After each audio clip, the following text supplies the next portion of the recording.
Welcome to my channel. Summer అయితే వచ్చేసింది కదా, నేనైతే ఫ్లిప్కార్ట్ నుంచి ఐస్ క్రీమ్ పౌడర్స్ అయితే బుక్ చేశానండి. నేనైతే రివ్యూ మళ్ళీ నెక్స్ట్ చేసినప్పుడు ఇస్తానని చెప్పేశాను కదా. సో నేను ఈరోజు అయితే ఐస్ క్రీమ్ పౌడర్ యూజ్ చేసి ఐస్ క్రీమ్ అయితే చేస్తున్నాను అనమాట. మనం ఇలా 500 ml ఒక ప్యాకెట్కి 500 ml పాలు ఇలా బాగా మరిగించిన తర్వాత దాంట్లో పౌడర్ అయితే మనం వేయాలి.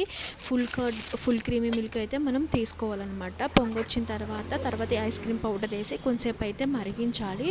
మనకి తెలుస్తుంది, ఆ థిక్నెస్ అయితే మనకు తెలుస్తుంది. మా జ్యూస్టల్ చూడండి, నేను ఇక్కడ ఐస్ క్రీమ్ చేస్తుంటే అదేమో అంట్లు సర్దుతుంది అనమాట. గిన్నెలన్నీ సర్దుతుంది, ఎక్కడ పడేస్తుంది అనమాట. అంటే డబల్ పని. ఇంకా చిన్నపిల్లలు ఉంటే అంతే కదండి, అదొక సరదా కూడాను. సో ఇదైతే కొంచెం చిక్కబడింది, తిన్నయింది. దాన్ని నేను వేరే కంటైనర్లోకి తీసుకొని ఫ్రిడ్జ్లో అయితే పెడుతున్నాను. 3 to 4 hours అయితే పెట్టుకోవాలి. తర్వాత ఇలా అయితే మనకి గట్టిగా అవుతుంది. సో దీన్ని కొంచెం సేపు పక్కన పెట్టుకుంటే మనకి తీసుకోవడానికి స్పూన్కి చాలా ఈజీగా వస్తుంది అనమాట, లేకపోతే హార్డ్గా ఉంటుంది. సో ఇది తీసుకొని మనమైతే మిక్సీ జార్లోకి వేసుకోవాలి. ఆ మిక్సీ జార్లోకి వేసుకున్న తర్వాత మనం దీన్ని బాగా గ్రైండ్ చేసుకోవాలన్నమాట. ఎందుకంటే క్రీమీ టెక్స్చర్లో ఉండాలంటే మనం అయితే ఇలా అయిన తర్వాత గ్రైండ్ చేసుకోవాలి. షుగర్ అయితే ఏం యాడ్ చేసుకోవద్దు. మీరు ఫస్ట్ స్వీట్నెస్ అయితే చూసుకోండి, అప్పుడు మీకు సరిపోతే దాన్ని బట్టి షుగర్ అయితే యాడ్ చేసుకోండి. నేనైతే యాడ్ చేసుకోలేదు, నాకు స్వీట్నెస్ అయితే కొంచెం తక్కువ అనిపించింది. యాడ్ చేసుకున్న బాగుండేదేమో అనిపించింది అనమాట. సో అలా మీరు చేయకుండా ఉంటారని చెప్తున్నాను. టేస్ట్ చేసి షుగర్ యాడ్ చేయలేదో చూసుకొని పాలు మరిగిన తర్వాత మనకు వస్తుంది కదా, అప్పుడు కొంచెం టేస్ట్ చేస్తే మనకు అర్థమైపోతుంది అన్నమాట స్వీట్నెస్.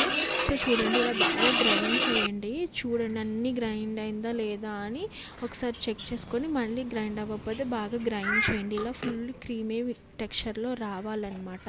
ఇలా వచ్చిన దాన్ని సేమ్ కంటైనర్లోకి నేనైతే వేసుకొని ఫ్రిడ్జ్లో అయితే పెడుతున్నాను. ఇప్పుడు 5 నుంచి 6 hours వరకు అయితే ఉండాలన్నమాట. డీప్లో పెట్టండి. సమ్మర్లో ఉండేలాగా చూసుకోండి, అంటే హైలో ఉండేలాగా చూసుకోండి. అప్పుడే మనకి ఐస్ క్రీమ్ మంచిగా తయారవుతుంది అనమాట. సో నేను సేమ్ బౌల్లోకి అయితే వేసేసుకున్న దాన్ని బాగా కవర్ చేసేసి నేనైతే డీప్లో పెట్టాను అనమాట. డీప్లో పెట్టిన 5 hours చూడండి ఎలా ఉందో మీకు చూపిస్తాను. చాలా సాఫ్ట్ టెక్స్చర్లో ఉంటుంది అనమాట. చాలా అంటే చాలా బాగుంటుంది. అండ్ మనం ఇలా వేసేటప్పుడు బాదం పప్పులు, జీడిపప్పులు, చాకో చిప్స్ లాంటిది ఉన్నా కూడా మనం యాడ్ చేసుకోవచ్చు, బాగుంటుంది. నా దగ్గర లేవని చెప్పేసి నేనేమి యాడ్ చేయలేదు. చూడండి ఐస్ క్రీమ్ అయితే రెడీ అయిపోయిందనమాట. ఇంకా బౌల్లో వేసేసుకొని తినేయటమే. ఫ్రాంక్గా చెప్పాలంటే నాకు అంత పెద్ద ఏం అనిపించలేదండి. 200 వేస్ట్. ఆ 200 పెట్టి బయట ఐస్ క్రీమ్ కొనుక్కోవటం తింటాం బెస్ట్.